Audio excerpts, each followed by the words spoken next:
Thanks for being here. Subscribe to Cheating Stories Best, so you don't miss new stories. As soon as her husband showed all the evidence the detective had collected, she started denying everything all of a sudden. But why would she? Today's story has a subplot. Enjoy the movie! Irony is that this 70s song came on some obscure FM station halfway from Denver to Santa Fe. I didn't know anyone in Santa Fe. Almost everyone I consider friends or family lives in Denver.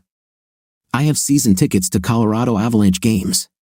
As far as I know, no one in Santa Fe plays hockey. My company has 6 offices scattered throughout the greater Denver area. I will be the only employee in our new Santa Fe office, working from an apartment 2 blocks from Presbyterian Medical Center. Another irony, I was raised Methodist. My name is Thomas Rickford, but my friends call me, no, not T-Rex, but Jaxie. Doesn't make sense, right? Well, I spent 3 years while my friends were in college in the Northwest studying and working in the forestry industry. Yes, I did become a lumberjack, so now you understand the connection. I also still have a 2005 Harley-Davidson Softail Standard FXST that I purchased in Oregon and is in excellent condition. My ex-wife and I used to ride this bike on long trips, but those days are long gone. Basically, I grew up in the greater Denver area, and with the exception of my experience as a lumberjack, I never really left my hometown. When I returned from Oregon, I went to work for my Uncle Mike, who owned his own investment company. He helped me graduate from the University of Denver with a degree in finance. This was about 12 years ago. 8 years ago, Uncle Mike retired and sold me the business. I was his most loyal employee and top earner, so it was an obvious decision for both of us. We had 4 offices at that time. I opened 2 more offices, one in Cherry Hills and one in Parker, increasing our staff from 26 to 31. Even during difficult economic times, we took good care of our customers and weathered all the storms. Our financial performance is healthy. I mentioned my ex-wife. I think it's worth giving you some context. I knew Jessica Remington in high school, but we moved in different circles. I played hockey, a working-class sport. My friends and I were rat hockey players, on the ice at every opportunity.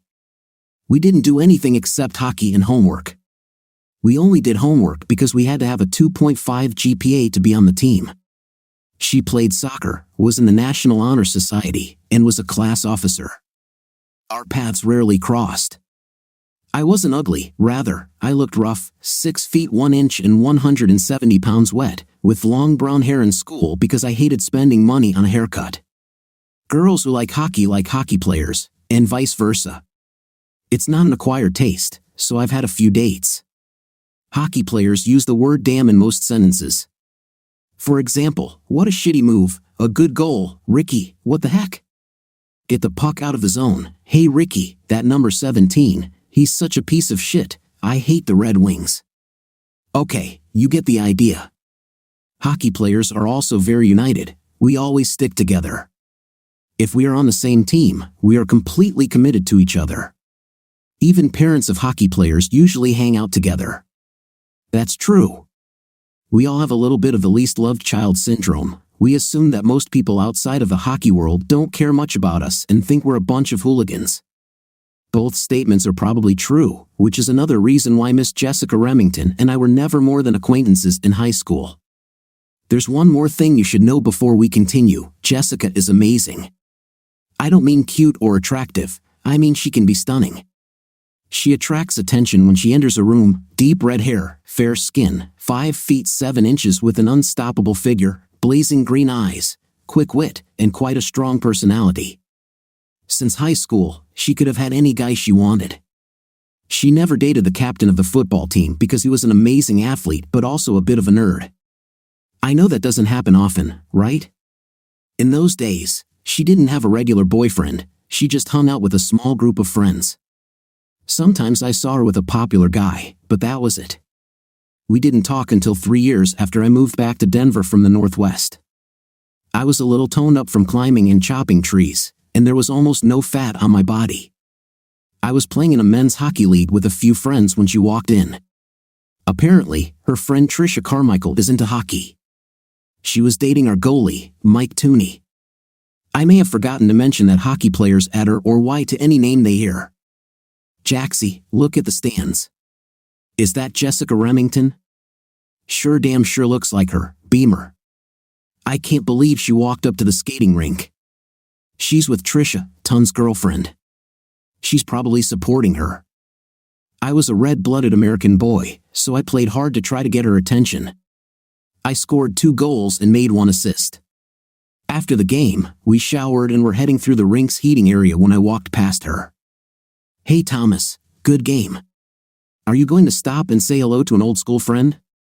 Sorry, Jessica, I didn't know we were friends at school. Good to see you. I stopped, put my bag down, and extended my hand for a handshake. I know it's stupid, but I'm a hockey player. We don't have the best social skills. She smiled and took my hand. Well, maybe if you walked away from the rink every now and then, you'd notice that I thought you were a nice guy. Oh my God, what's that awful smell? Sorry, hockey bags have a unique smell, very distinct. I'll throw it in the Jeep so you don't have to endure it. See you later. She looked a little annoyed, but I didn't understand why. We barely knew each other, and I was very polite when I spoke to her. I never said anything out of line. Beamer ran after me as I climbed into my very old but lovingly restored red 2005 Jeep Wrangler Rubicon. I think I have a thing for 2005 models, be it a car or a motorcycle. Hey Jaxie, are you going to O'Connell's for a beer? Jessica is coming, and I heard her say she was wondering if you've become a snob by becoming a hot guy. You might have a chance, brother. I'm not sure why, but you better show up and don't ruin it. As my grandpa Mitchell said, I may be ugly, but I'm not stupid. So I agreed to meet at our favorite bar. I arrived first, grabbed a Coors, and plopped down at one of the 10 tables. When she arrived, she immediately walked towards me.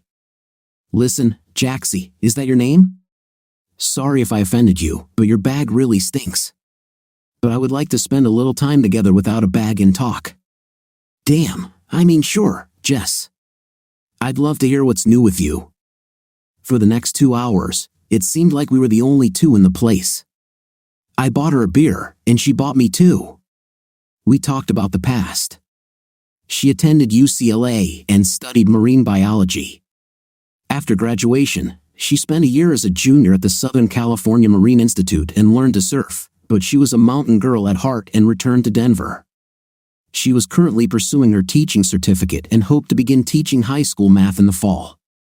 I explained the origin of my name, and she was genuinely interested in my experience as a lumberjack. She loved my Jeep, and her eyes really lit up when I mentioned Greta. She laughed when I explained hockey lingo to her and even tried to use it herself. Hey Jacker, can you get me a damn beer? My name is Jaxie, not Jacker, I said, calling out to our waiter.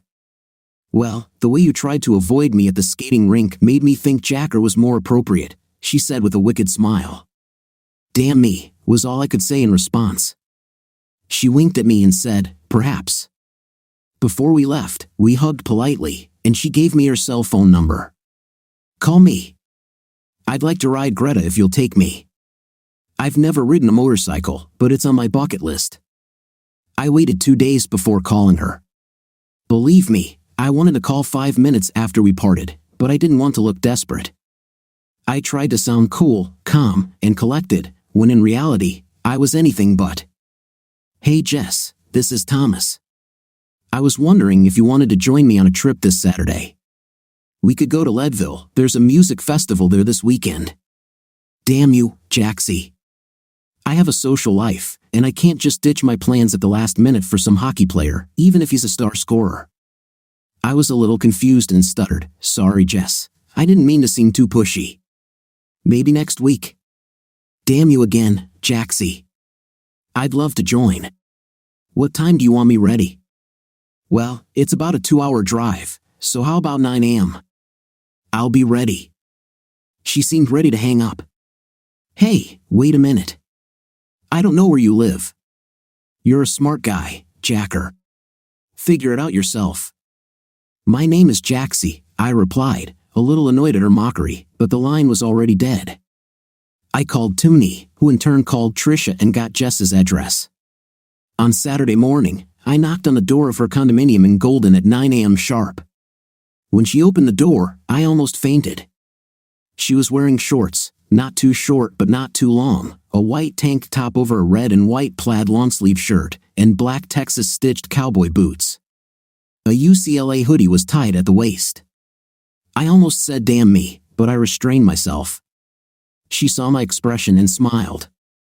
"Have I passed the examination?" she purred. "Yes, ma'am, we're through." I gave her my spare helmet, a white and black AGX 3000, and we were off. The trip was great. Summers in Colorado are warm, but the mountains never get too hot.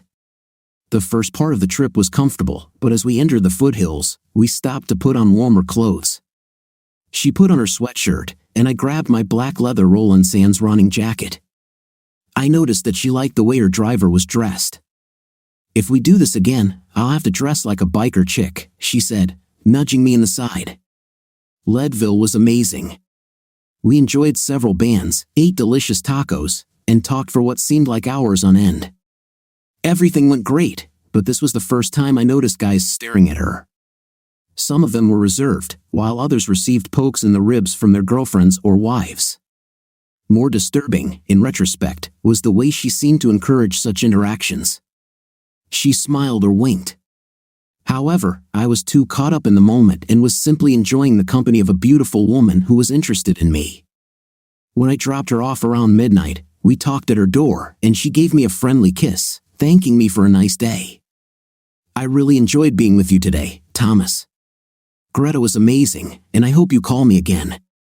Oh, and thanks for not bringing your damn hockey bag."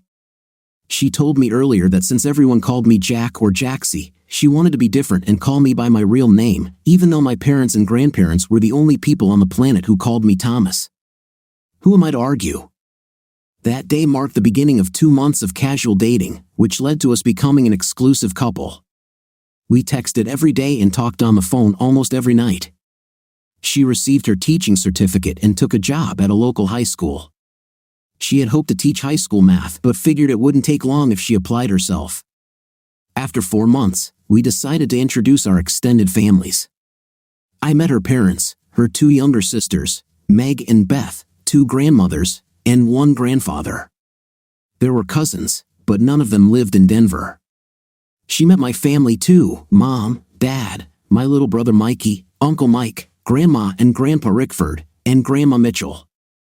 I had a few quirky cousins, but I decided to wait to meet them. After several family gatherings, including Thanksgiving and Christmas, I decided it was time to evaluate where our connection was going. I called for a council meeting. My inner circle has always been Dad, Mikey, and Grandpa Rickford. We met on the screened porch of my house during the first week of January. I had a fire burning in the fireplace, so even in sub-zero temperatures, we felt comfortable. With a 15-year-old Glenlivet in hand, we sat down. "Well, guys, that's the way it is," I began. "I've been dating Jess for almost 6 months now. We've been exclusive for 4 of them, which is a first for me. I'm really starting to develop feelings for this woman, so before I go too far, I'd like to know what you 3 think. I don't care if you have to be brutally honest. I know I'll hear the without anything truth from each of you, and that's what I need. I'd like to start from the youngest to the eldest, if that suits everyone. Grandfather, I want you to hear the opinions of others if you want to challenge any of them." Everyone nodded. "Okay, Mikey, get started." Mikey was 20 months younger than me and always looked up to me as a role model growing up. But Mikey was smart, not just academically smart, although he had just completed his master's in applied mathematics, whatever that means. He tried to explain it to me several times. I could understand the finance and business part, but the rest was Greek to me. However, I realized that Mikey liked to figure things out. It was never enough for him to understand something. He always wanted to test it in practice to make sure it actually worked or to figure out how to do it better. It made him street smart. 2 years after I returned from my job as a logger, Mikey was a senior at CU Boulder. I lent him my bike for a week. The following summer, he told me a year later that he had only ridden it twice, once on the first day and once the day before returning it to me. He spent the rest of the time taking it apart, piece by piece, and putting it back together again. I almost fainted when I saw pictures of Greta dismantled on the floor of his garage. Then I thought about killing him, but he told me about a few improvements he had made to the fuel system, and damn me, I noticed the bike ran better when I got it back. Well, Jaxie, if this were math, I'd say there are a number of variables in fluid dynamics that need to be taken into account to determine the best results. But why bore you with the details? I'll keep it simple and use small words so you understand. 1. Jess seems like a wonderful girl. She has a good job as a teacher, she seems to genuinely care about you, and she doesn't take herself too seriously. 2. She doesn't have a long list of ex-boyfriends, so she hasn't exhibited the love it and leave it mentality. 3. You guys are showing, at least in front of us, real affection for each other. This includes, but is not limited to, respect, physical touch, good communication, and realistic conflict resolution. 4. If you continue this relationship, you will need to understand that whenever you are in public, even with friends, you will have to look around. She is stunningly beautiful, so every guy who likes women will notice, and many will probably try to make a move. 5. The big variable for me is the lack of time you spend together. You're both 27, so you have plenty of time to start a family. I'd like to see at least another 6 months before you make any long-term commitment. He finished and gave the floor to Dad. Thomas, you are a smart young man with a good head on your shoulders. 3 years of working in the forests in the Northwest took away many of the rough edges and helped you grow up quickly. Your business sense is excellent. From what I can tell, you are quite wise about your personal life. You enjoy the company of your hockey friends, but don't join them when they decide to do foolish things. I think you'll make a great husband for someone. I agree with Michael. Jessica seems like a good person. I won't repeat his assessment, but I share his caution. I'm not sure you know her as well as you need to if you're planning to propose to her. Your mom and I dated, then were together and separated from the age of 16 until we got married at 23. We had a few difficult breakups, but it helped us figure out what we wanted and what we were made of. A little more time during the courtship phase wouldn't hurt. Dad always cut and then looked at his father, our elder, Grandpa Rickford. Grandpa leaned back in his overstuffed leather chair, took a sip of his scotch, and looked toward the mountains as if lost in thought. After a pause, he looked me straight in the eyes and said, "Beauty is skin deep, but ugliness goes to the bone." Then he took another sip and looked back at the hills. Pretty mysterious, right? I was about to ask him to expand on his thoughts, but Dad gave me a look that said, "Just be quiet and be patient, it will come." Grandpa began again. "Thomas, Jessica is a nice young woman with looks that could turn heads. I've been watching you too closely, and I see that you're fascinated by her. She has a good personality, but there's something else I can't quite pinpoint. In simple terms, she seems to need a lot of attention. In more complex words, she may be immature and self-centered. Silence doesn't come naturally to her, I think, because no one ever told her to be quiet when she was a child. Your dad grew up in the 70s and was devoted to rock music, which I never quite understood. He listened to it all the time. I preferred R&B any day of the week. Anyway, one day, when he was in high school, I heard the lyrics to a song he was playing by Bob Seger. The song was about a young guy who got his heart broken by a beauty queen. There was a line that said she was born with a face that allowed her to have her way. He saw that face and lost all control. I remember thinking, a song that actually makes sense in real life. My point, Thomas, is that it's Jessica. She can get a lot of attention because of her looks, but she knows it. This could potentially be an issue in your relationship. Will she flirt with other men after marriage just to get something, even if she is loyal to you? Will these men misinterpret her behavior and approach her? How much time will you spend looking over your shoulder? Will she respect you enough to stop this behavior? My advice is a bit more specific than your dad's or Mikey's. I like the slow approach, but I would add one element: ask your uncle for 6 months off, go back to Oregon, and work in the forestry industry again. This time, take Jess with you. Spend some time alone where she doesn't know anyone and make a serious effort to get closer. I'm sure she can teach temporarily, so you're not asking her to put her career on hold. Mike won't be happy about losing his right arm for a while, but I'll talk to him about the big plan. He'll be fine. Do it, take long walks and talk about everything: life, work, faith, children, fears, hopes, and dreams, among other things. Find out if you are on the same page enough to build a life together. If she says no, that's telling you to slow down. If she says yes, even if she's a little nervous, you'll have a good foundation to build on. Anyway, your dad and Mikey are right. She's a woman who can attract a lot of attention, and it's something you'd better figure out now rather than in 5 years when you've had a kid or two and are headed for trouble. Great advice from 3 smart people who loved me. We enjoyed the rest of the evening watching the AVS defeat Vancouver, returning to Jessica every now and then. I slept on it for a few nights and decided to split the difference. I didn't really want to return to the Northwest, but I wanted to find a way to spend more time alone with her. I also decided to delay the proposal for at least 4 months. There's little point in asking for advice if you don't intend to take it. I had to make this decision alone and take responsibility for the outcome, but only a fool would refuse wise advice. I believed I took the best of what was on offer. 2 weeks later, I took Jess out for dinner at a small local pub in Golden that we both liked. Burgers and beer, nothing special, just a chance to sit and talk for a couple of hours. The owner was a buddy of mine I played hockey with, Richie, and he was happy to put us in the back away from most of the crowd. Jess took off one of her shoes and was gently touching the inside of my right leg, making it quite challenging for me to concentrate. "So Thomas, are we just chatting tonight or do we have some plans on the table?" she asked. Jess was great and also very perceptive. I had learned that she was quite intuitive. I started, I've never dated anyone seriously, but I can definitely say that I'm falling in love with you. I'm not sure how to move forward, though. I know we're exclusive, but that's not the same as wanting a long-term relationship. However, I believe in my heart that's where I want to go. If you agree, I suggest we discuss some next steps. Certainly, this is just a starting point, things I've thought about to keep the conversation going. Whatever we decide, we will decide together.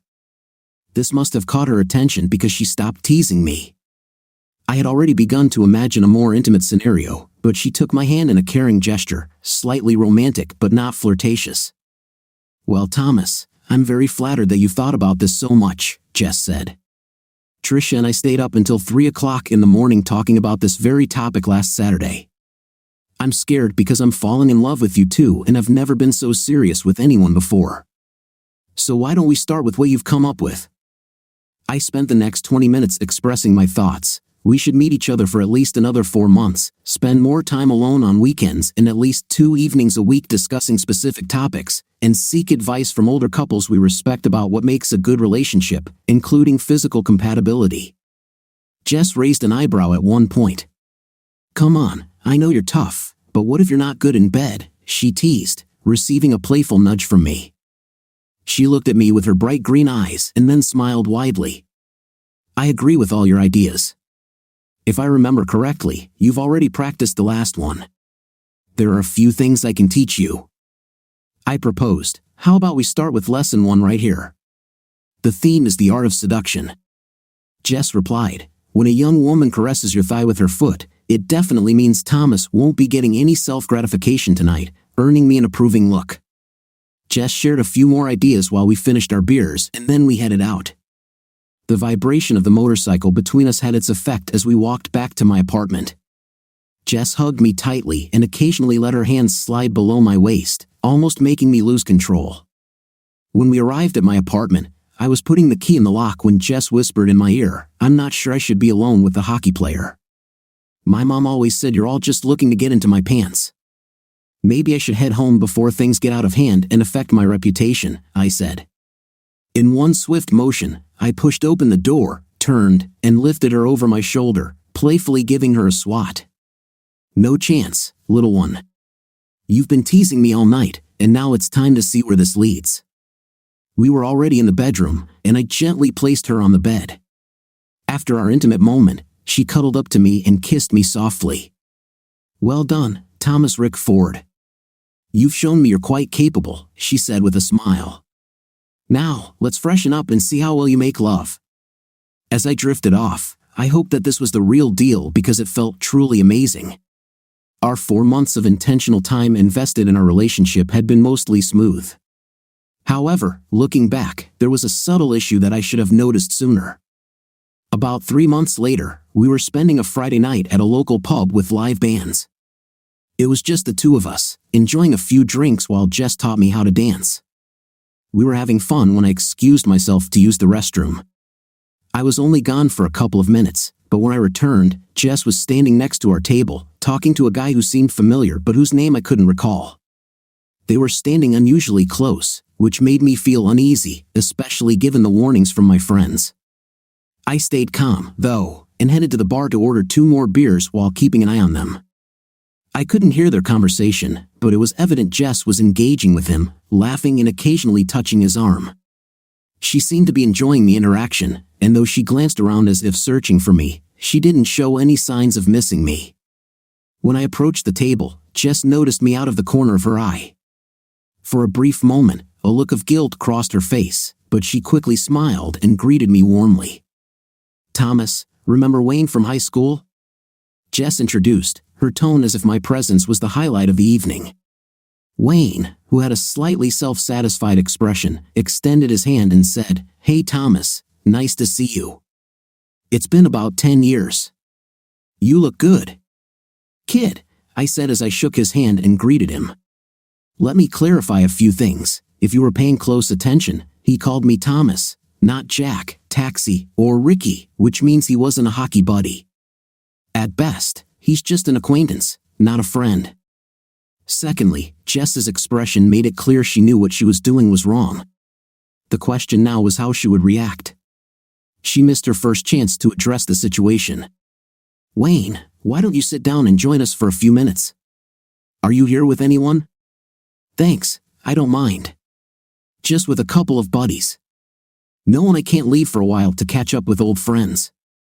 "I can't believe you're alone. A lot of girls should take notice." "Second mistake," Wayne added, "you're too kind. Jess and I have dated, some serious ones, but not as lucky as Thomas here." Jessica hadn't included me in the conversation yet. She didn't thank me for the beer I was drinking, she just kept talking to Wayne. "Why don't you ask me to dance and see if we can get some attention for you?" I suggested. Third mistake, Jess didn't ask me if this was normal.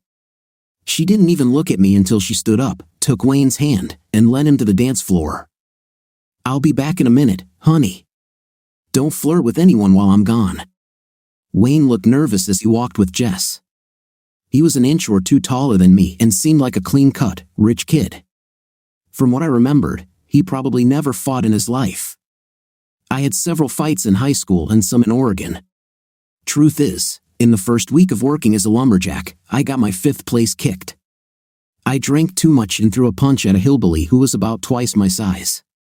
He cleaned my watch while everyone enjoyed the show. Later, we shook hands, and he took me under his wing. I learned to control myself after that. Wayne, clearly not having that experience, looked uneasy.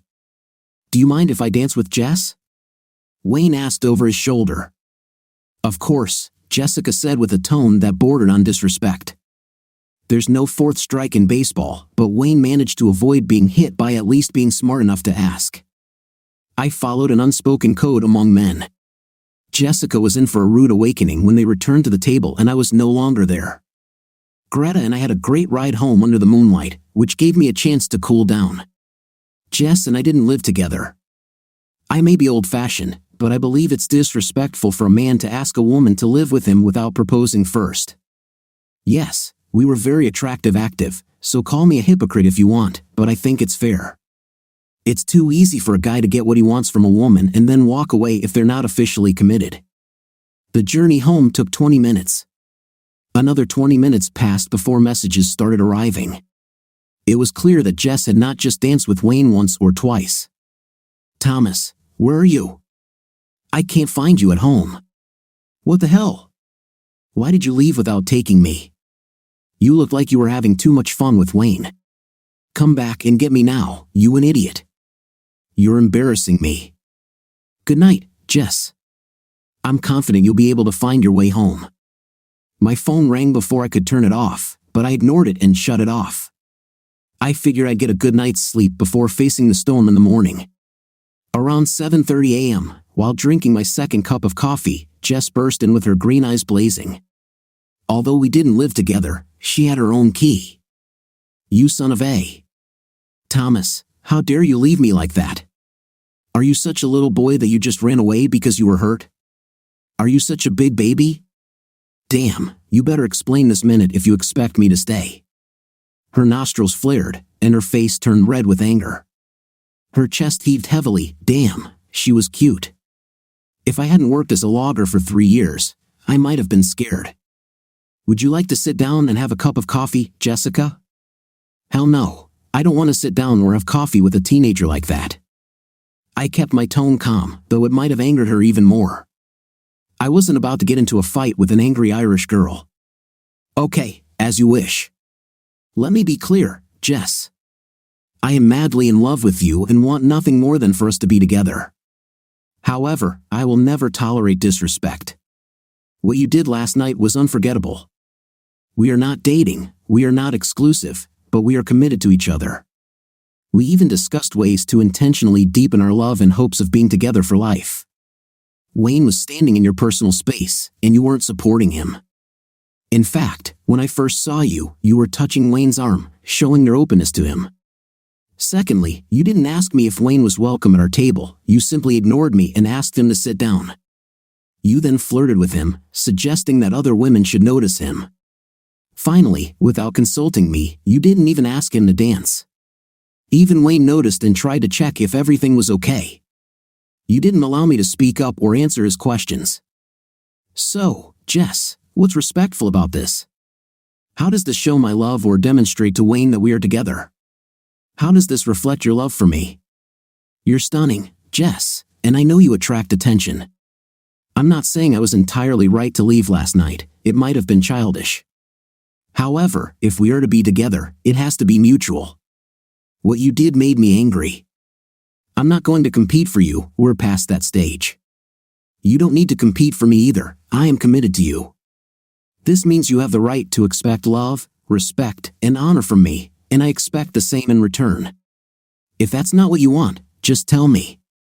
It will hurt, but I will respect your choice and move on.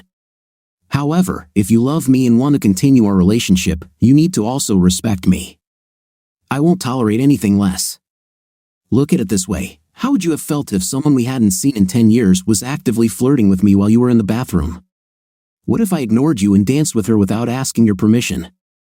There was a moment of silence as Jess looked down at me. I was almost sure she would turn around and leave, but tears began to form in her eyes. Her lower lip trembled, and without warning, she threw herself into my arms and began to sob. I just held her. After a moment, she caught her breath. "I'm so sorry, Thomas. I couldn't stop thinking about it. It was terrible of me. I can't believe I treated you so badly. I love you and want to be with you. I'm not sure what came over me, but I was wrong. Please forgive me." She started crying again, and I held her for a moment longer before gently pulling away to look her in the eyes. "Jess, I forgive you. I love you, but we need to make things clear. We must come first.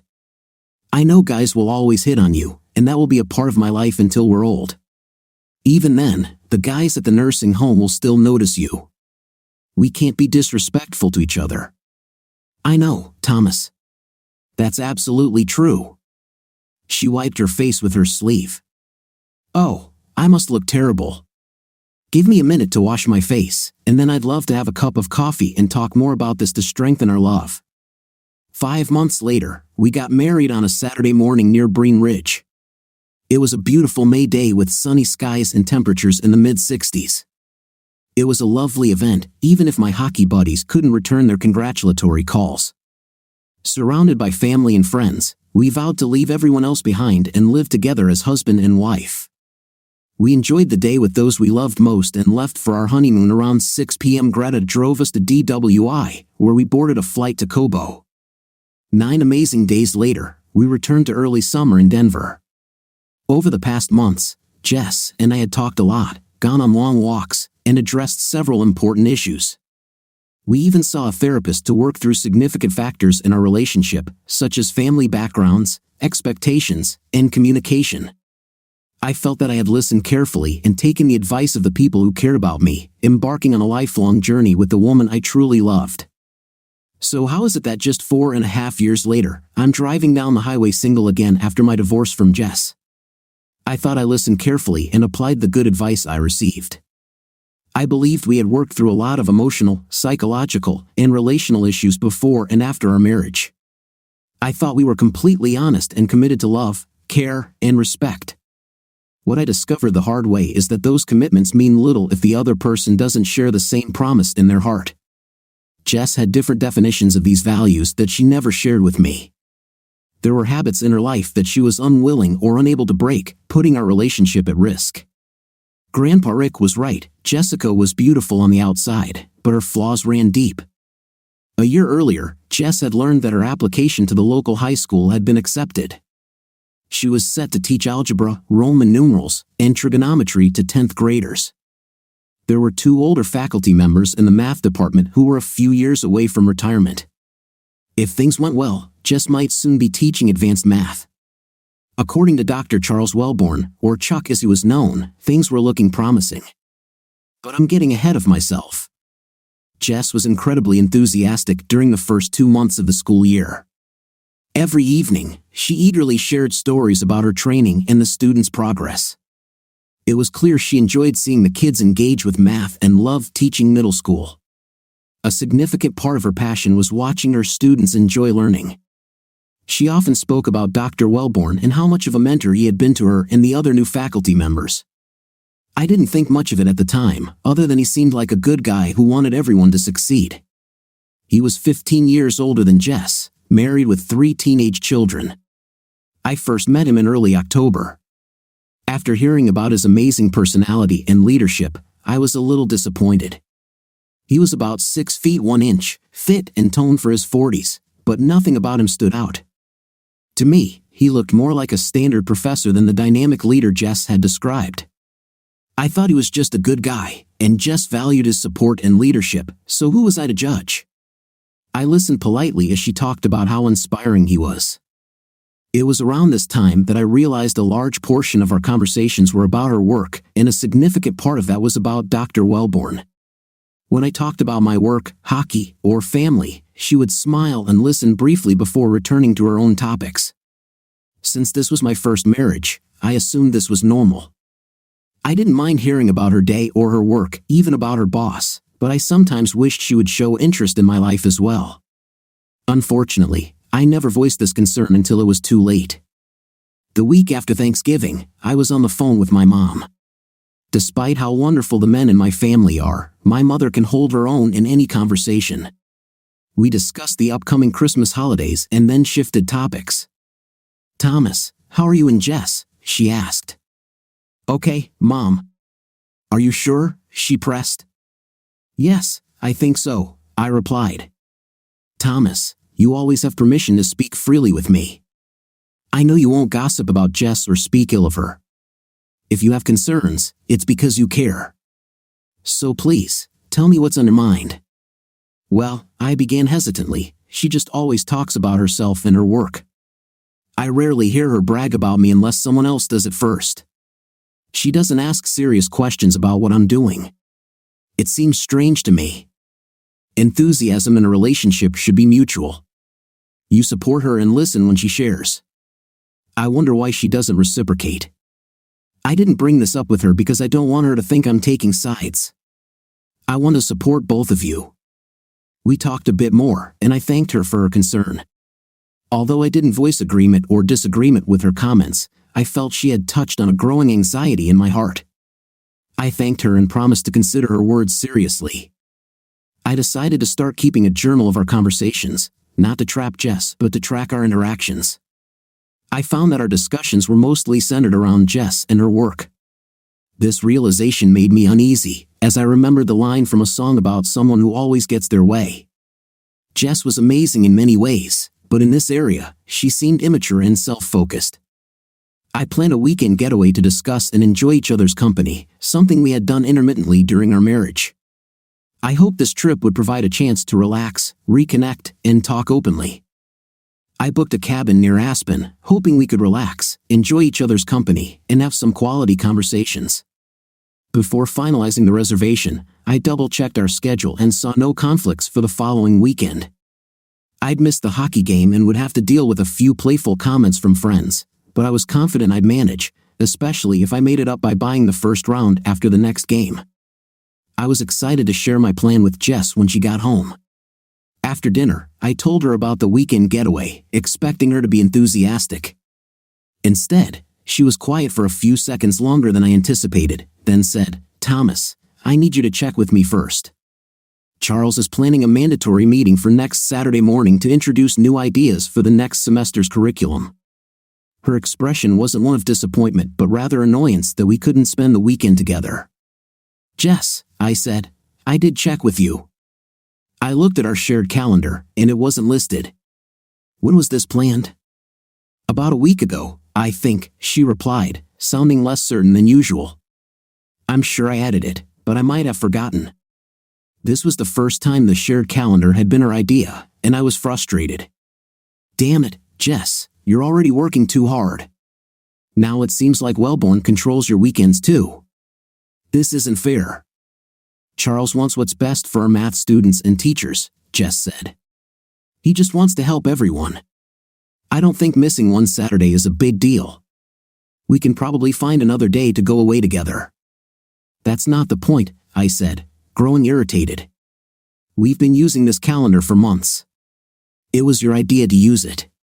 Remember 2 months ago when I forgot to include a dinner with clients on a Wednesday night? You made a big deal about it and demanded I change the meeting. Damn it, Thomas, you're making a mountain out of a molehill. We can just reschedule."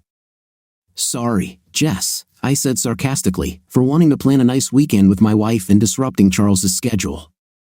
She started to respond angrily, but I left the room, heading for the door. I rode Greta for about an hour to clear my head, but 1 hour turned into 3 as I stopped at the local pub for a couple of beers. When I returned home, the atmosphere was tense, and we barely spoke. I ended up working in my home office for a few more hours before falling asleep on the couch. I've always been an early riser due to my work as a lumberjack in the Northwest. Lumberjacks might party late, but work starts before sunrise, and you can't afford to be late. I left the house at 5:30, and since Jess usually gets up around 6:15, we missed each other in the morning. I canceled the reservation, which cost me a $1,100 deposit. It wasn't a huge amount, but it still annoyed me. Later that day, I noticed her faculty meeting and a math teacher conference in Colorado Springs were on the calendar, along with 2 bachelorette parties between now and then. That afternoon, I sent Jess a brief message, "I'll be at the skating rink game at 7, then grabbing a couple of beers.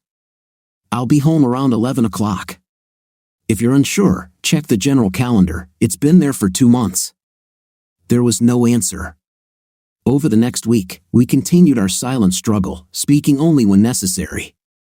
I waited for Jess to apologize for not updating the calendar and for what I perceived as her lack of concern about her mistake. I guess she was waiting for me to accept that the universe revolved around her and come crawling back. Both of us are stubborn, so we were both frustrated by the other's lack of acceptance. The following Saturday, Jess was dressed and ready to go when she surprised me at breakfast with a serious kiss. "Thomas, I hope that later today we can talk like adults and make peace. I understand your disappointment about this weekend, but I'm confident we can make it right." With these words, she winked at me and walked out the door. No apologies, no acknowledgement of her mistake, she just did what she wanted and expected me to comply. Seeger's words echoed in my mind, a face that will let her have her way. I was angry for about half an hour but then decided not to waste the day. The door on the covered porch had been squeaking for the past 2 weeks, so I decided to take it off its hinges, oil it, and put it back. I also thought of a couple of other small projects I could tackle. After removing the door, I realized we were out of lubricant, so I got in a Jeep and drove to the hardware store. Mick's Hardware has been around for a long time. It was opened by the original Mick just after World War I and has remained in the family for the last 90 years.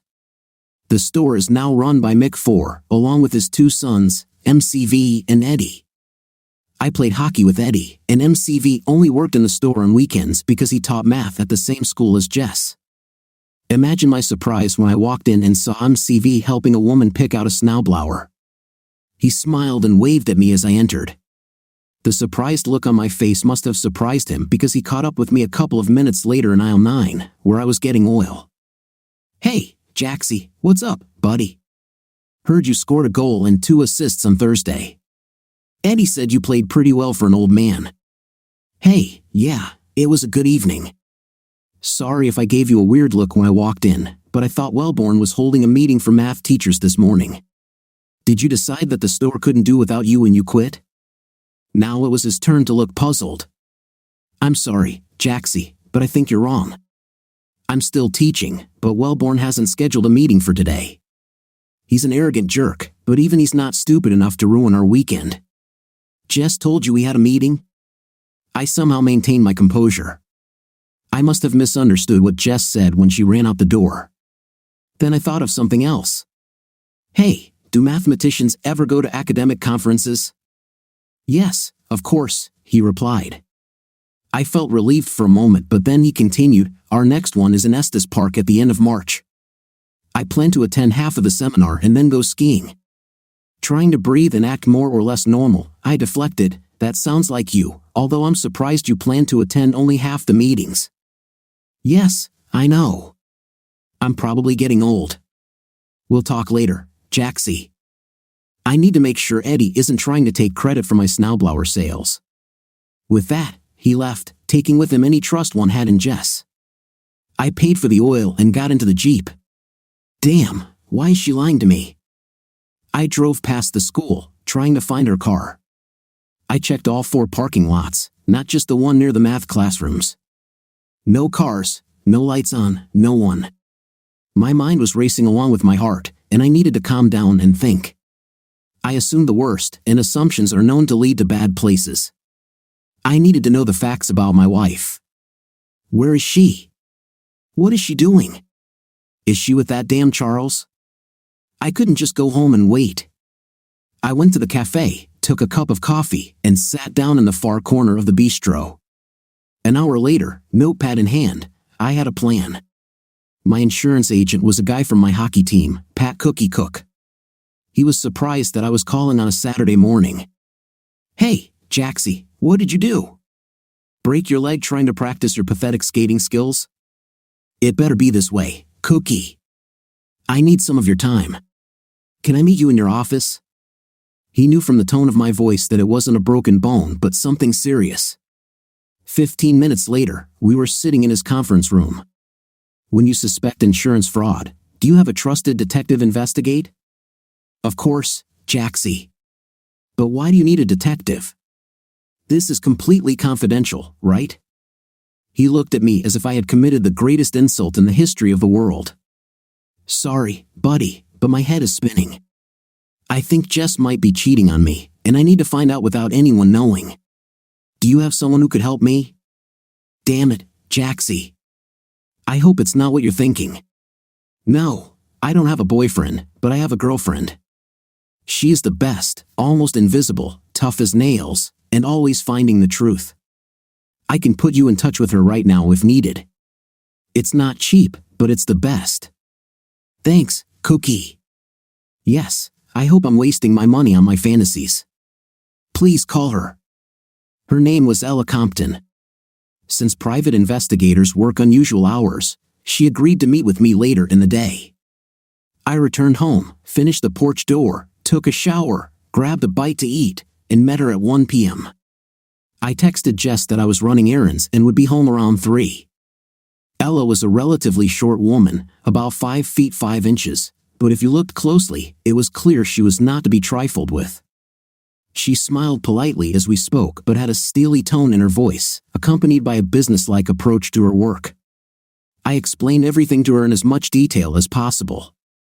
When we finished, she said, "It will take a few weeks for a full accounting.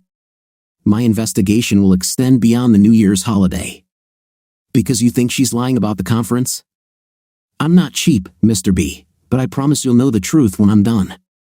I just need $500 down on Venmo to get started."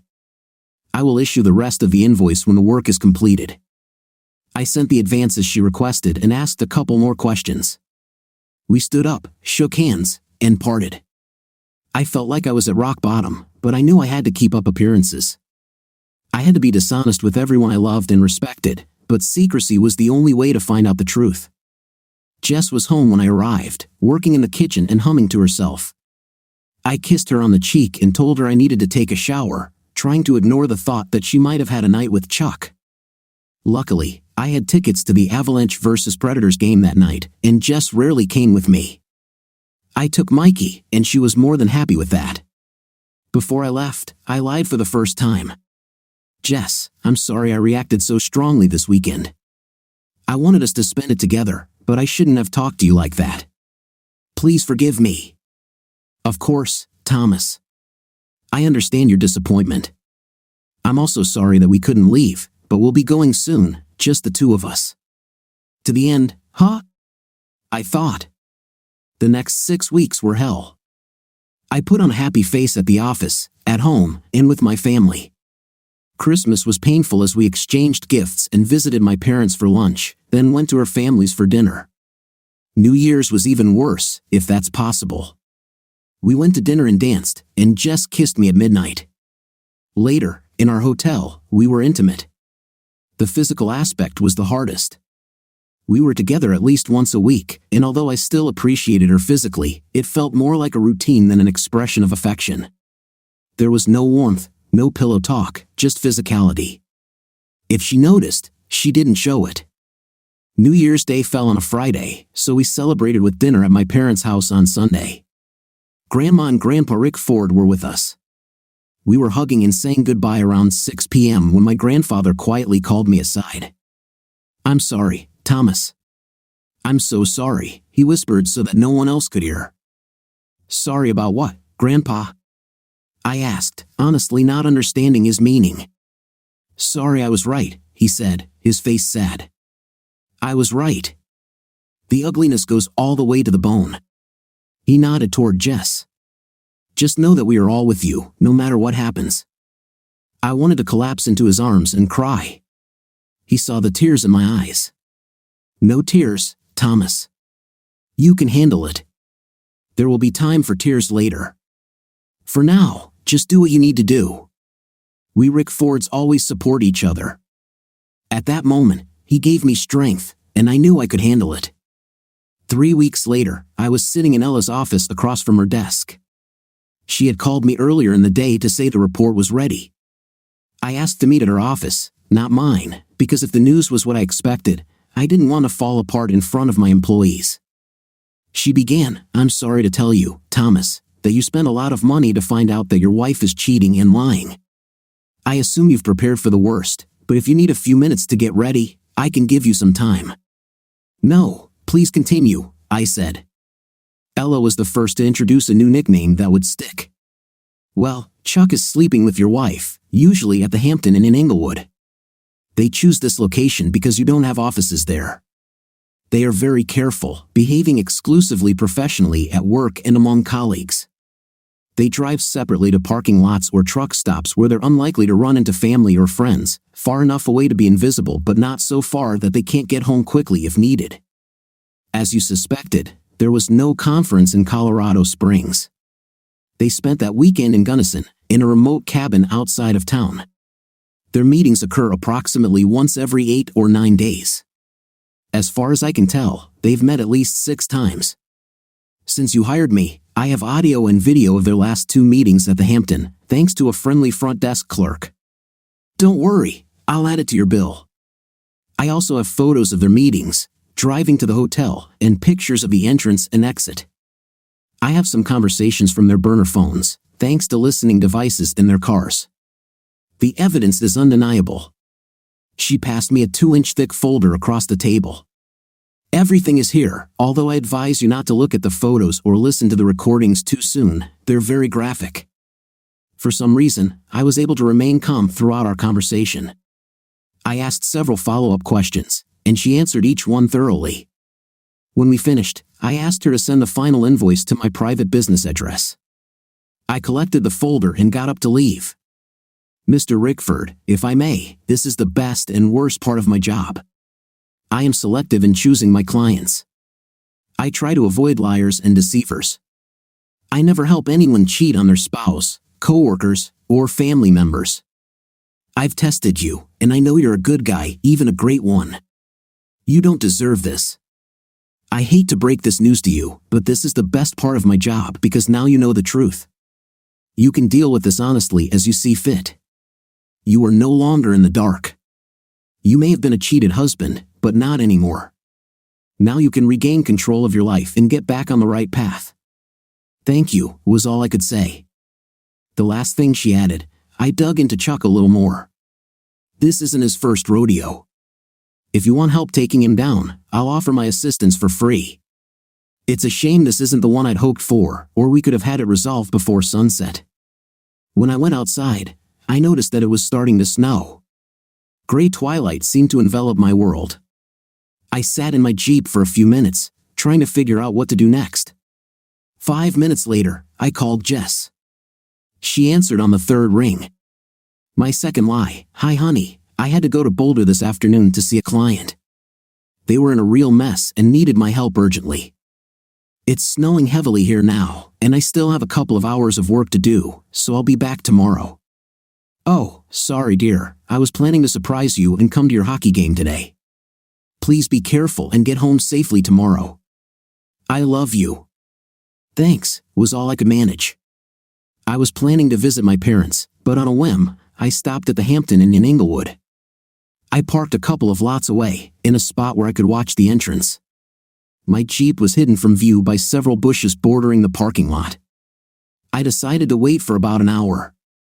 While I was waiting, Cookie called and delivered some bad news. Damn, Jaxie, I'm so sorry, buddy, Cookie said. Thank you, Cookie. I need you to cover for me in front of the guys today. Make sure they know the next keg is on me. I'll call you tomorrow, but for now, please score a few goals today. Sure thing, brother. I'll handle it. Good luck. About 35 minutes later, Chuck appeared and headed into the lobby. It seemed they felt safe enough to drive separately because Jess arrived 5 minutes later and parked at the far end. She walked to the side door where her boss greeted her with a quick kiss. I left and drove to my parents' house. On the way, I called my father. He was quiet, which, coming from him, meant he was furious. I asked him to tell my mother because I didn't have the strength to repeat the story. After telling him I'd be there in 20 minutes, I hung up and cried the whole way.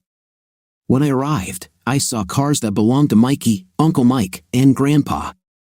Mom opened the door before I even reached the steps. I collapsed into her arms, sobbing like a child. Once I was ready, the 6 of us sat down in the living room. Mom wanted to feed me, and my father poured me a strong drink, which I refused, not trusting my stomach. For the next 30 minutes, I told them everything I knew. I hadn't read the file yet, but I knew enough from talking to Ella to connect the dots for them. Everyone sat in silence and let me pour out everything that had accumulated. I cried throughout the entire story, and my mother rubbed my back the whole time, just like she did when I was little. By the time I finished, everyone had tears in their eyes. Grandfather spoke first, like a patriarch. Well, Thomas, I know we are all deeply saddened by your pain. We would all love to spend a few minutes alone with Jess and her boss. We are all angry, but we must be wise. Expressing our feelings feels right, but it would be the wrong approach. Why don't we talk a little longer, and then I suggest we call it a night. Take a strong sleeping pill and continue this in the morning. Nothing good will come of long discussions today, but as I told you a few weeks ago, we are all with you no matter what. Everyone looked at Grandfather with wide eyes. The realization that he knew what was going on, even if others had missed it, began to set in. No one was upset that he hadn't talked about it sooner. Everyone understood that he had his own methods, and every family member trusted him as the cornerstone of our family. You're right, Dad, my father finally said. But how do we handle Thomas not being there tomorrow? Jess will be expecting him to come home by early afternoon. Uncle Mike intervened. I can handle that. Thomas told Jess he was swamped with business in Boulder. This storm has given him a brief respite, but I can extend it. I'll call Jess in the morning and explain that the situation is serious and only Thomas can handle it. He'll have to talk to her at some point tomorrow, but I can assure her it will take another day or two. Since she's in school, she won't be tempted to go to Boulder to play the loving wife.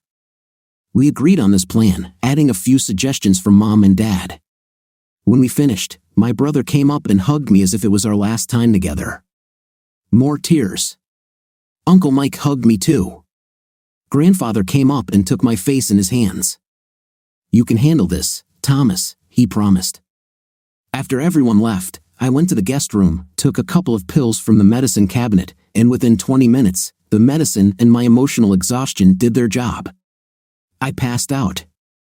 The next morning, I woke up surprisingly calm and determined. Sadness remained my primary emotion, but Jess had made her choices, including ignoring her marital vows and disrespecting me. Now it was time for me to make my choice. My family loved me, and that was the foundation that would get me through this. My long-term plan began to take shape. The team reconvened at 8:30 a.m. at the kitchen table. By noon, we had the basic outlines of the plan.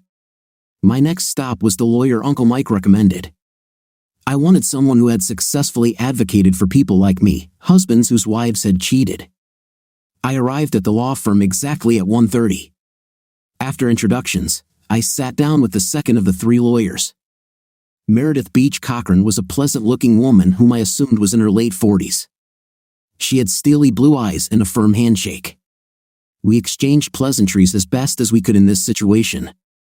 I learned that she practices exclusively family law and never defends or represents fraudsters. It was clear she was knowledgeable about the law and had a realistic view of the world of divorce in Colorado. "What do you want when the dust settles, Mr. Rick Ford?" she asked.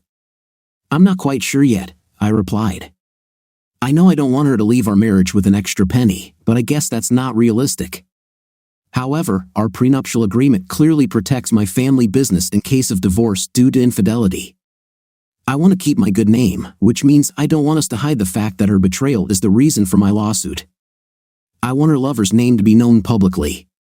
I'd like to see him fired over this, but I'm prepared to settle for public humiliation. Besides, I want to cut all ties and move on with my life. Most of what you say makes sense, and I'm glad to see that you don't have high expectations about what we can achieve from the trial. I have to ask you, as your lawyer, you have no intention of causing physical harm to either of them, right?" "No, ma'am," I said. "But once his name gets out, I can't vouch for what some of the more enthusiastic guys on my hockey team might do." "Well, damn it, you're right about that," she replied with a devilish grin and a raised eyebrow. My mouth opened in surprise. I just looked at her. Two of my brothers played at the University of Denver in the early 2000s, Jaxie, so I know the lingo, she winked. "Well then, damn it, Mrs. Beach Cochran, I think I've found the right lawyer." "Yes, Mr. Rick Ford, and you can call me Beecher if you want." "Great, I'm Jax." Before I left, we agreed on the following. 1. I would leave her a folder with evidence so she could study it carefully. 2. She would file for divorce within 24 hours, and Jess would receive the papers after school on Friday in the school parking lot. Beecher believed the element of surprise would work in our favor. Maybe Jess would do something impulsive that would help us achieve our goal. 3. I would be home on Friday evening for the first conversation and would insist that Jess leave since the house is in my name. 4. We would continue to work with private investigator Ella for a couple more weeks to monitor Jess's behavior before and after she is served with the divorce papers. This was a bit of a pain, as the bill was already around $1,500. There were other points Beecher emphasized: staying calm, letting my family help me cope with the pain, and maintaining a normal routine, even though I wanted to retreat into my shell. We ended our first conversation by exchanging cell phone numbers, and she made it clear that I could call her at any time with questions. I texted Jess as I left her office, "I'm done with this mess. I'm going home. I'll be there around 6. She replied, "I can't wait to see you," adding some red hearts. I immediately deleted the message. I went back to my parents' house for a couple of hours to tell them what was happening. Mikey was there with Mom and Dad when I arrived. I called my grandfather and told him, "You sound better already, Thomas. I'm proud of how you're handling this, he said. At 5:30, it was time to go home. When I arrived, I had already made a plan for the evening. Jess was upstairs, but when she heard the door, she ran downstairs. I met her in the kitchen, and we exchanged a pleasant kiss and an intimate hug, nothing excessive, but enough that she wouldn't suspect anything was wrong. I showered, changed, and we made a simple dinner of burgers and a big salad together. I realized I hadn't eaten for over 24 hours and suddenly felt hungry. As dinner came to an end, Jess began to flirt. The thought of intimacy with Jess was repulsive to me, but she was still my wife, and I was still physically attracted to her. You may have had to be Jacker last night, but I hope Jaxie takes his wife upstairs and gives her what she wants, she said. Sorry, honey, but my head is still pounding from the stress of the last 2 days and driving through the snow, I replied. She looked a little surprised. On one hand, you could count the number of times I had turned down intim over the years on one hand. I understand. I'm sorry, she said, clearly disappointed. How about you take a bath and I'll give you a nice back massage? She took a long hot bath, and I gave her a nice back massage, resisting the temptation to strangle her. 20 minutes later, I heard her soft breathing in her sleep. I got out of bed, covered her up, and lay as far away as I could on the other side of the bed, falling into restless sleep. I had a hockey game the next night, and she knew better than to suggest that I miss it since I had already missed the game on Monday. Thursday was more difficult, but my parents invited us over for dinner, which made things a little easier. On the way home, it was clear that Jess intended to stay up the rest of the night. I saw this coming and subtly texted Uncle Mike right before we left. 2 minutes after we started driving home, Uncle Mike called, just as planned. Thomas, I'm sorry to bother you. It looks like you're on the road. Are you with Jess? Yes, Uncle Mike. We just left dinner at Remington's. Okay. Hi, Jess. Honey. Hi, Uncle Mike. We're a little busy. Maybe Thomas will call you back in the morning. She winked at me, giggling quietly. Sorry, honey, but this can't wait. Thomas, the fact is that Jackson's investment file wasn't completed today. I know you've been out of the office all day with the Mitchells, but Tina went home with the flu, and we need to have this ready by 7:30 tomorrow morning. Damn, Uncle Mike, seriously? I said, pretending to be disappointed. I gave Jess a theatrically fake sigh of disappointment. Okay, I'll drop Jess off and be at your office in 30 minutes. Thank you, Thomas. Once again, Jess, I'm so sorry. You and I owe Jess a steak for the next 2 weeks at the Capitol Grill, not the Texas Roadhouse. Deal, baby. Damn it, Thomas, this is really starting to get annoying, Jess said indignantly. What does a girl have to do to get her husband into bed? I refrained from voicing the answer that came to mind at that moment. I know, honey, but I'm sure that in the next few days, you'll be lucky enough to have a night to your heart's content. If she noticed that I said you and not us, she didn't show it. She just snorted and continued to sulk for the last 10 minutes of the ride. When we arrived home, she slammed the door as she got out of the car. I rolled down the window and called out in a falsely hopeful voice, I don't have to stay more than 3 hours, honey. Maybe you can wait for me. She didn't turn around or stop, she just gave me the middle finger over her shoulder and walked into the house. Friday was the most unproductive day of my career. I arrived early, leaving Jess a note saying I was going to work before dawn to ensure we had a relaxing evening. After sorting through a few backlogs, I made a few calls to clients. When I raised my head, I was sure it was already noon, but it was only 9:30 a.m. I told my assistant, Donna, that I was going to the gym, where I had been training intensely. After meeting my dad and Uncle Mike for lunch, I headed back to the office for 2 more unproductive hours and then went home. I arrived an hour before Jess was expected to get home. When I arrived home, Jess was finishing her last lesson at school. Chuck peeked into her classroom, grinning lustfully. Hey, honey, how about we stop somewhere on the way home today? Chuck was a nice guy and could charm like no other. However, Jess was a woman who always managed to get her way with men, including me. She was starting to get tired of her lover. He was excellent in bed, but his job had clear limitations. He would never become rich, and he was 15 years older than her. Besides, he had no intention of leaving his wife and 3 children. The more she thought about it, the more she realized that Chuck was a dead-end street. She decided to end it, but wanted to do it politely, as he would still be her boss. "Sorry, Charles, but Thomas and I have been fighting all week, so I need to go home to him. How about meeting on Sunday evening? Thomas has a hockey game at 5 o'clock, so I can meet you from 4 to 6 o'clock. After that, I'll tell him we're done," she suggested. Chuck didn't like it, but he understood. Maybe it's not too late to convince your mother-in-law to take the kids for the evening. His wife wasn't as beautiful as Jess, but she was still pretty, and he always enjoyed intimate with her.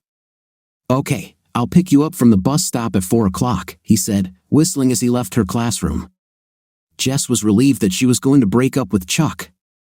He treated her like a princess, but he was beginning to think he had a right to her body. She had always dominated the men in her life, even Thomas to some extent. No one, especially Charles, would control her.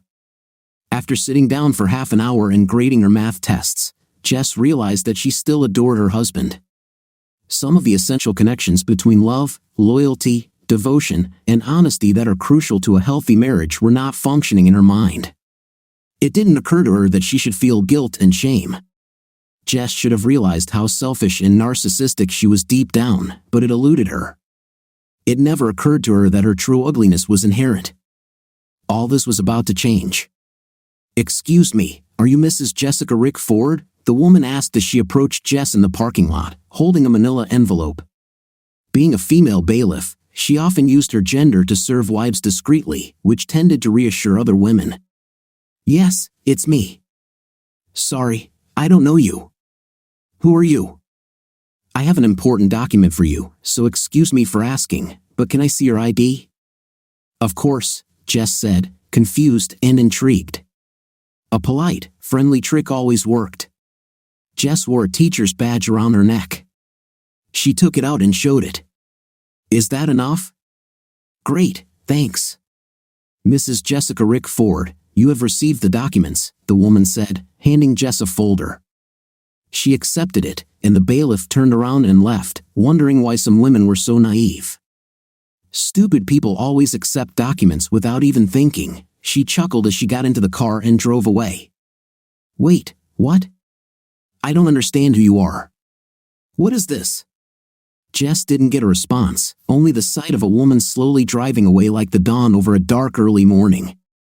Reality began to take hold in Jess's world. "No, it can't be," she whispered, tearing open the envelope. The words at the top of the first page screamed at her, a suit for divorce. "No, no, no, this can't be right," her brain protested. "Thomas would never do this to me. He adores me. He loves me. He can't know about Charles. We were absolutely secret. There's no way he would find out. If he had known, he would have confronted me about it. Oh God, I have to go home and fix everything." She rushed for the keys, dropped the papers, started crying, picked up the documents, and tried to open the door at the same time. A moment later, she managed to collect everything, open the door, and start the engine. She was crying and shaking with fear. She tried to slow her breathing, but with little to no experience with real shock or stress, she was confused. It took her a few minutes to calm down and start driving home. Along the way, she went from hysterical to furious to crying and then back to furious. She was ready to tell him everything when she returned home. No one, especially Thomas Rick Ford, treats her so shamefully. How dare he put on such a show at her work? Luckily, it was after most people had left, but a few teachers were still on campus, and it's likely several of them witnessed the conflict. By Monday, rumors would be spreading throughout the school again. It did not occur to her that she herself was the cause of her pain. Her infidelity to the man who loved her unconditionally was the root of this disaster. However, by the time she pulled into the driveway, she had collected her thoughts and was determined to remain calm. She was sure that she could explain her infatuation with Charles if Thomas knew about it. She would claim it was intimate harassment and explain that he forced her to sleep with him for promotion. Yes, an action plan was being formed. She would never choose to sleep with another man. Thomas was her one and only. But she was too scared to tell him the truth. She was too embarrassed to tell him what had happened and was afraid that his anger would get out of control and he would attack Charles, ending up in serious trouble. She would then have a night with him until he passed out, and they could put the incident behind them. By the time she walked through the door, she truly felt confident in her plan. I was sitting at the kitchen table when she arrived. There was another file on the table, but Jess ignored it. She went on the offensive. "Thomas, my love, there must have been a terrible misunderstanding. Why do you want to divorce me? We love each other. You are my only soulmate. What the hell made you do something so stupid?" I remained calm. "Jess, please sit down." She did. "Jess, I've learned some disturbing things about your behavior as my wife. I'm going to give you a chance to come clean and tell me the truth. I promise I will sit and listen without interrupting. If you give me an honest reason why my actions are wrong or unjust, I will reconsider." Jess started to interrupt, but I raised my hand. "Let me be clear before you start. I'm going to record our conversation on my phone so there is no confusion in our discussion later. You only have one chance to be completely honest with me. Please don't hide behind lies and misrepresent what you did. If you do, I can promise you that we are done, and I will proceed with the divorce immediately." Still ignoring the folder on the table, Jess began. "I don't mind recording this, Thomas. I'll tell you the truth. Charles Wellborn forced me to have a night with him. He used his position of power to force himself on me time and time again. I fought off his advances, but he made it clear that the best way forward was in his bed. At first, I tried to just kiss him and let him touch me a little.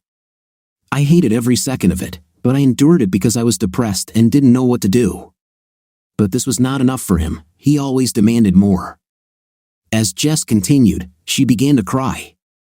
"I didn't want to tell you because I thought I could handle him, and I was afraid you would attack him and end up in jail, or worse. When it became clear that night was the only way to satisfy him, I did just that.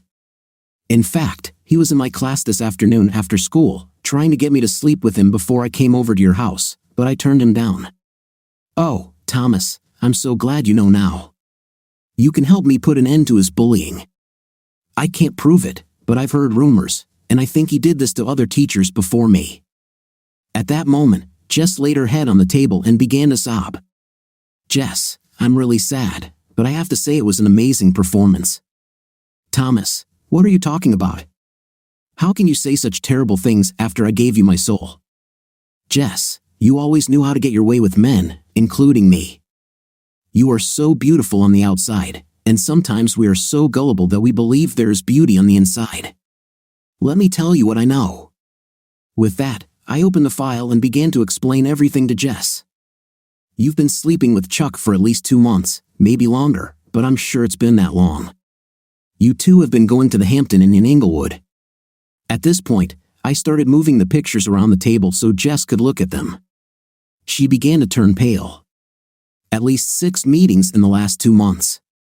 Also, there was no Saturday morning math teacher meeting in early December, and there was no teacher conference in Colorado Springs a few weeks ago. In addition, I have several records of the time we spent together. Here's just one short snippet.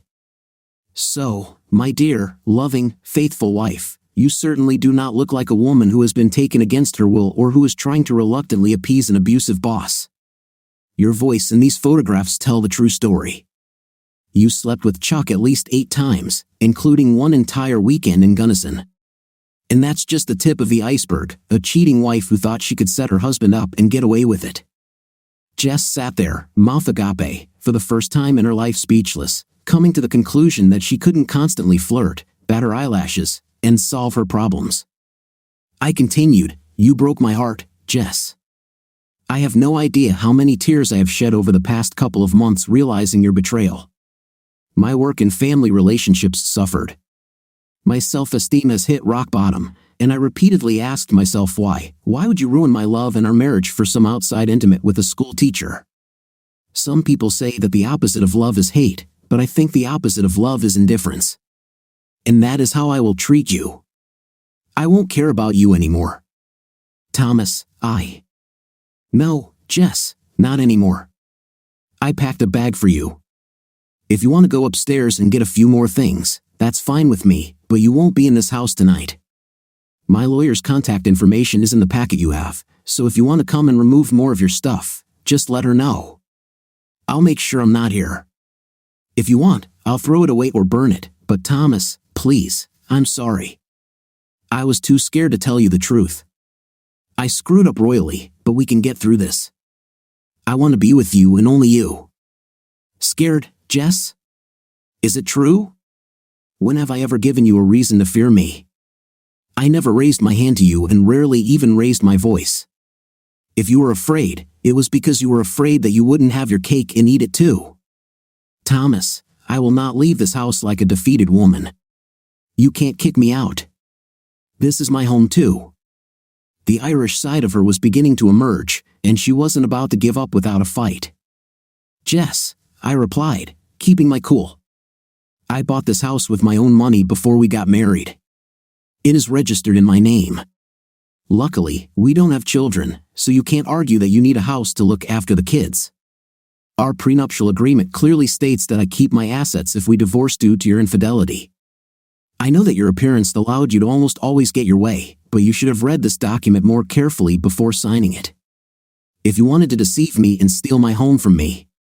Thomas, I don't want to deprive you of anything. I want us to be together. Charles means nothing to me. I was already planning to break up with him this Sunday. She realized her mistake as soon as those words came out of her mouth. This Sunday? Right while I'm at my damn hockey game? Farewell night for Chuck? Even if I believe you, which of course I don't, it's too little, too late.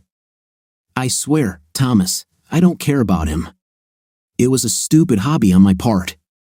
I have no excuses, but you can't leave our marriage over this. We are meant to be together.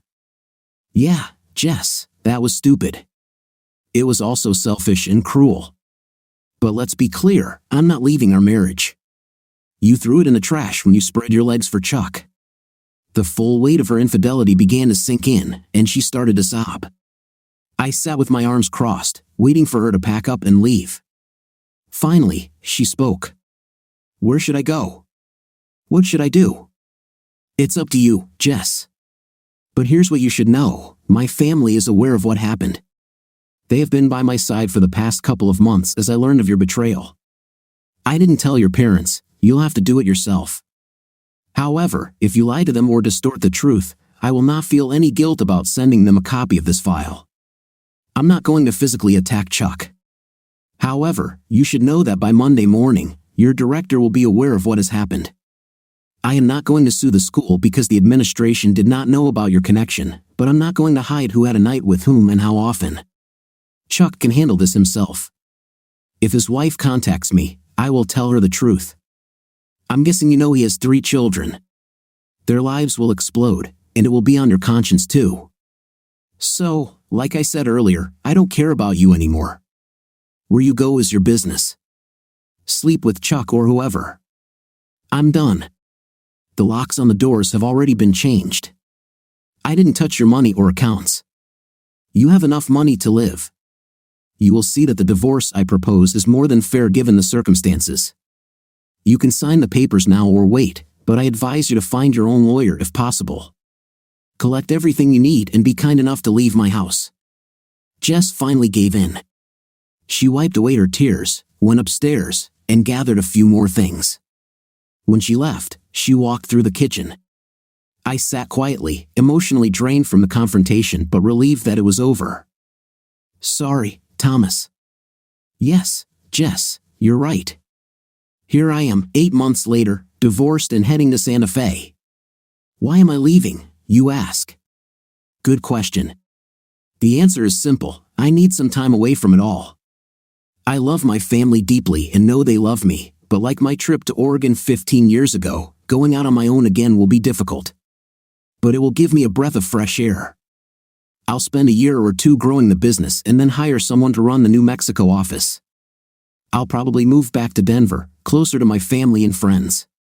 Apparently, my hockey team won't win many damn games without me, but at the moment, I need a little space, a little time to immerse myself in something new.